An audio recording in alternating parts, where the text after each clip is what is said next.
Hello, Facebook world. I'm hoping a few people will pop on and say hello and see what's going to be happening for this next book. We're going to be doing Silver Chair, the lesser known, or one of the lesser known books of the Chronicles of Narnia. This is book 6.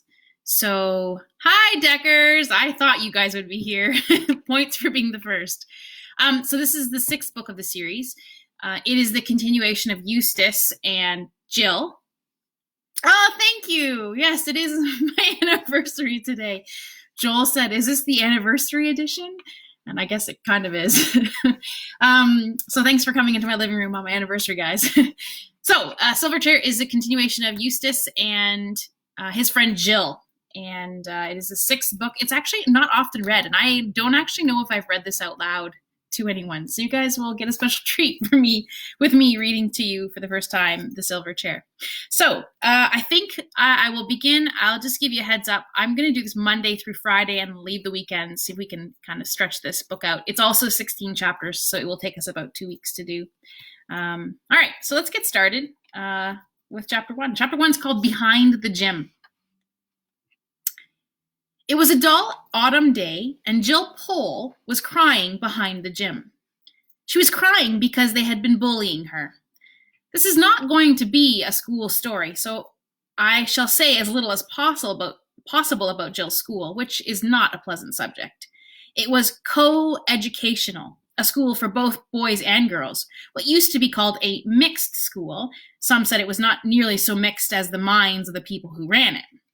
These people had the idea that boys and girls should be allowed to do whatever they liked.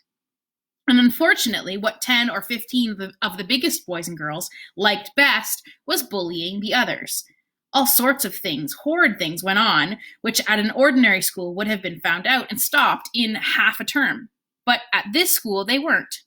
Or even if they were, the people who did them were not expelled or punished. The head said that they were interesting psychological cases and sent for them and talked to them for hours.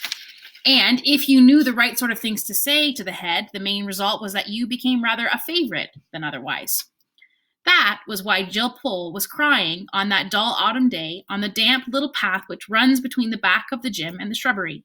And she hadn't nearly finished her cry when a boy came round the corner of the gym whistling, with his hands in his pocket. He nearly ran into her. Can't you look where you're going? Said Jill Pole. All right, said the boy. You needn't start. And then he noticed her face. I say, Pole, he said. What's up? Jill only made faces, the sort you make when you're trying to say something but find that you'll start crying again if you speak. It's them, I suppose, as usual, said the boy grimly, digging his hands further into his pockets. Jill nodded. There was no need for her to say anything, even if she could have said it. They both knew. Now look here, said the boy. There's no good us all.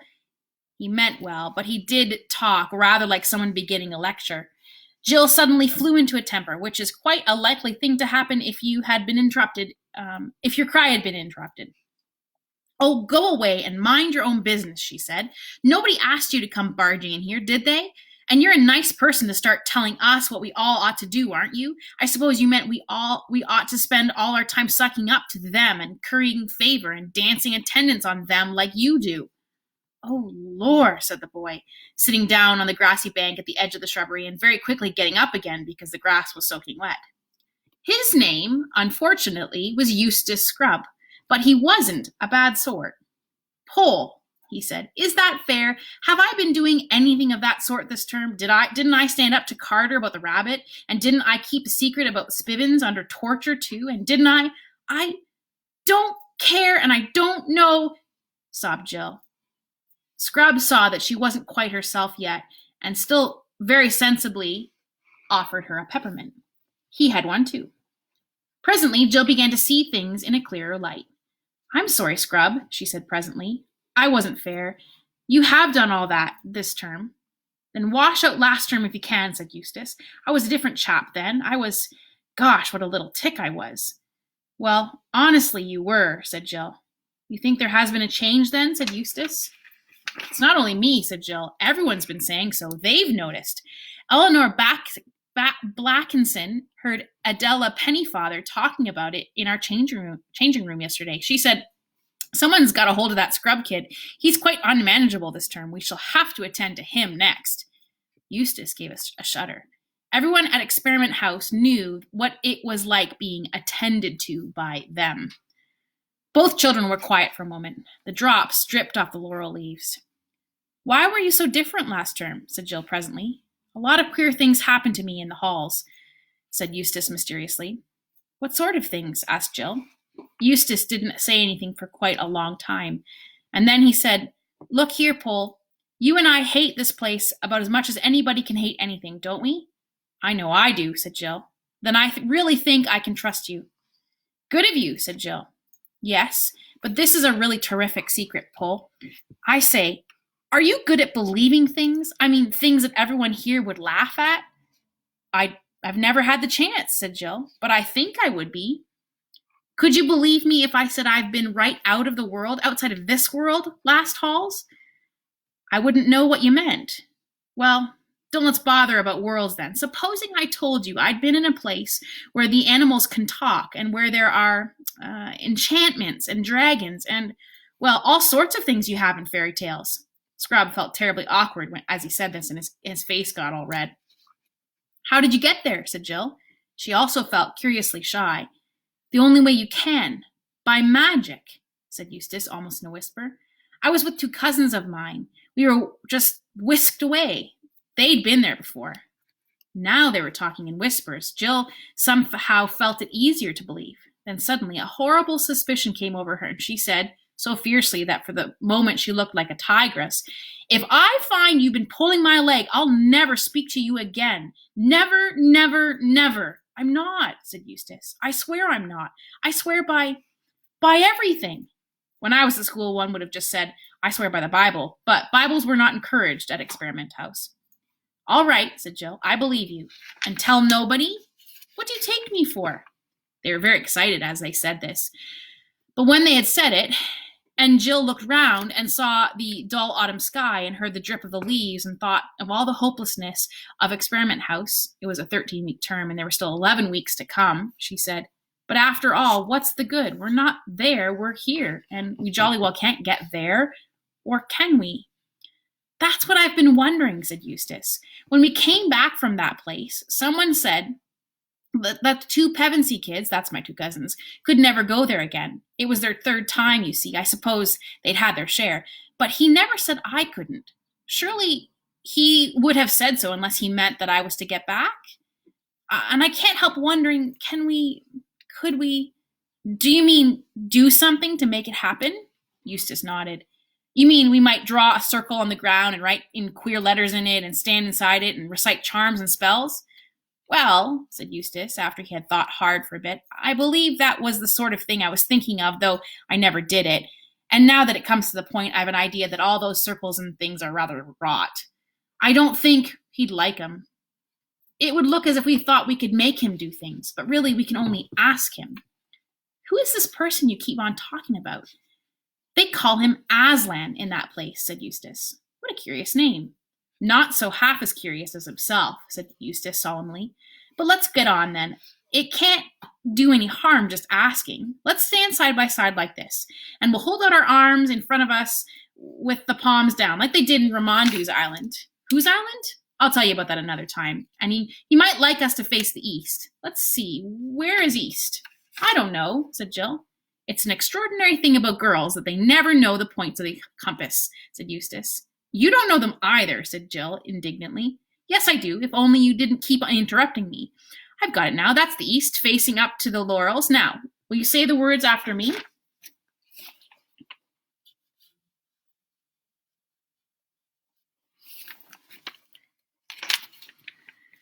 What words? Asked Jill. The words I'm going to say, of course, answered Eustace. Now, and he began. Aslan, Aslan, Aslan. Aslan, Aslan, Aslan, repeated Jill. Please let us 2 go into... At that moment, a voice was heard from the other side of the gym, shouting, Pole! Yes, I know where she is. She's blubbing behind the gym. Shall I fetch her out? Jill and Eustace gave one glance at each other, dived under the laurels, and began scrambling up the steep, earthy slope of the shrubbery at a speed which did them great credit. Owing to the curious methods of teaching at Experiment House, one did not learn much French or maths or Latin or things of that sort, but one did learn a lot about getting away very quickly and quietly when they were looking for one. After about a minute's scramble, they stopped to listen and knew by the noises they heard that they were being followed. If only the door was open again, said Scrub, as he went on, and Jill nodded. For at the top of the shrubbery was a high stone wall, and in that wall a door by which you could get out onto an open moor. This door was nearly always locked. But there had been times when people had found it open, or perhaps it had only been the one time. But you may imagine how the memory of even one time kept people hoping and trying the door, for if it should happen to be unlocked, it would be a splendid way of getting outside the school grounds without being seen. Jill and Eustace, now both very hot and very grubby from going along bent almost double under the laurels, panted up to the wall, and there was the door shut as usual. It's sure to be no good, said Eustace, with his hand on the handle, and then, oh, by gum, for the handle turned and the door opened. A moment before, both of them had meant to get through that doorway in double quick time, if by any chance the door was not locked. But when the door actually opened, they both stood stock still, for what they saw was quite different from what they had expected. They had expected to see the gray, heathery slope of the moor going up and up to join the dull autumn sky. Instead, a blaze of sunshine met them. It poured through the doorway as the light of the June day pours into a garage when you open the door. It made the drops of water on the grass glitter like beads and show up the dirtiness of Jill's tear-stained face. And the sunlight was coming from what certainly did look like a different world. What they could see of it. They saw smooth turf, smoother and brighter than Jill had ever seen before, and blue sky, and darting to and fro things so bright that they might have been jewels or huge butterflies. Although she had been longing for something like this, Jill felt frightened. She looked at Scrub's face and saw that he was frightened too. Come on, Pole, he said in a breathless voice. Can we get back? Is it safe? Asked Jill. At that moment, a voice shouted from behind, a mean, spiteful little voice. Now then, Pole, it squeaked. Everyone knows you're there. Down you come. It was the voice of Edith Jackal, not one of them herself, but one of their hanger-ons and tale-bearers. Quick, said Scrub. Here, hold hands. We mustn't get separated. And before she knew what was happening, he had grabbed her hand and pulled her through the door, out of the school grounds, out of England, out of our world, and into that place. The sound of Edith Jackal's voice stopped as suddenly as if the voice on the radio when it is switched off. Instantly, there was a quite different sound all about them. It came from those bright things overhead, which now turned out to be birds. They were making a riotous noise, but it was much more like music, rather advanced music, which you don't quite take in at the first hearing, than bird songs ever are in our world. Yet, in spite of the singing, there was a sort of background of immense silence. That silence, combined with the freshness of the air, made Jill think that they must be on the top of a very high mountain. Scrub still had her by the hand, and they were walking forward, staring about them on every side. Jill saw that huge trees, rather like cedars, but bigger, grew in every direction. But as they did not grow closer together, and as there was no undergrowth, this did not prevent one from seeing a long way into the forest to left and right. And as far as Jill's eye could reach, it was all the same, level turf, darting birds with yellow or dragonfly blue, or rainbow plumage, blue shadows, and emptiness. There was not a breath of wind in the cool, bright air. It was a very lonely forest.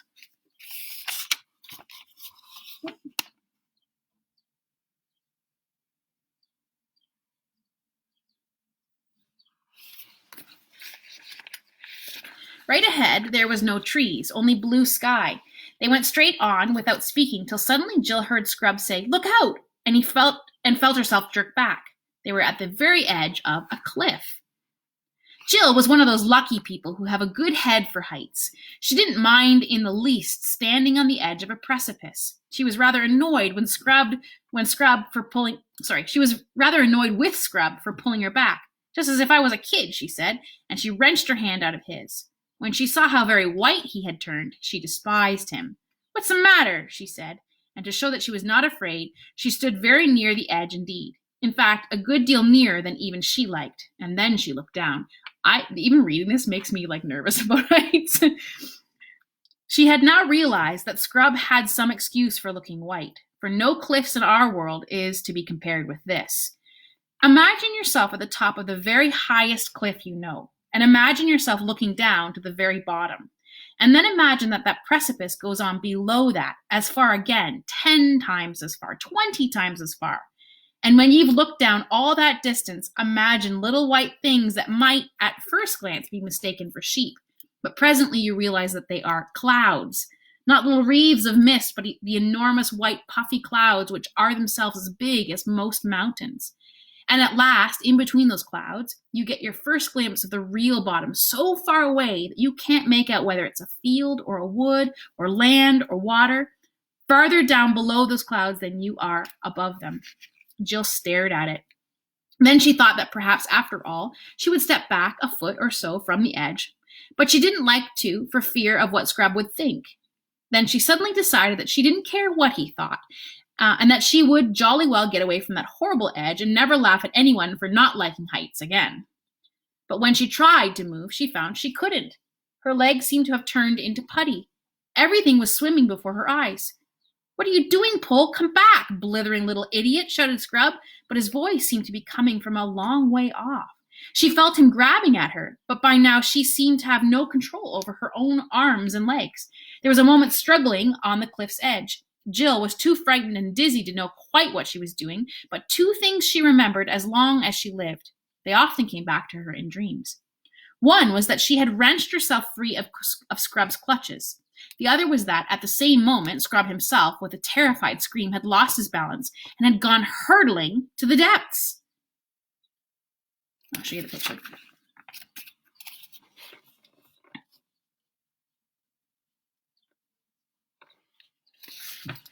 Fortunately, she was given no time to think over what she had done. Some huge, brightly colored animal had rushed to the edge of the cliff. It was lying down, leaning over, and, this was the odd thing, blowing. Not roaring or snorting, but just blowing from its wide open mouth, blowing out as steadily as a vacuum cleaner sucks in. Jill was lying so close to the creature that she could feel the breath vibrating steadily through its body. She was lying still because she couldn't get up. She was nearly fainting. Indeed, she wished she could really faint, but faints don't come for the asking. At last she saw, far away below her, a tiny black speck floating away from the cliff and slightly upward. As it rose, it also got farther away. By the time it was nearly level with the cliff top, it was so far away that she'd lost sight of it. It was obviously moving away from them at a great speed. Jill couldn't help thinking that the creature at her side was blowing it away. So she turned and looked at the creature. It was a lion. And that is the end of chapter 1.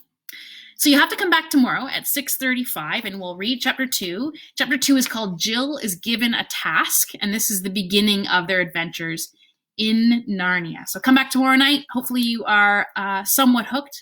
I find the last couple books of the Narnia series take a little bit more, a few more chapters to get hooked in, but it's good. There's lots of really good stuff in this one. So see you tomorrow night. Hope you have a good rest of your evening. We'll see you tomorrow.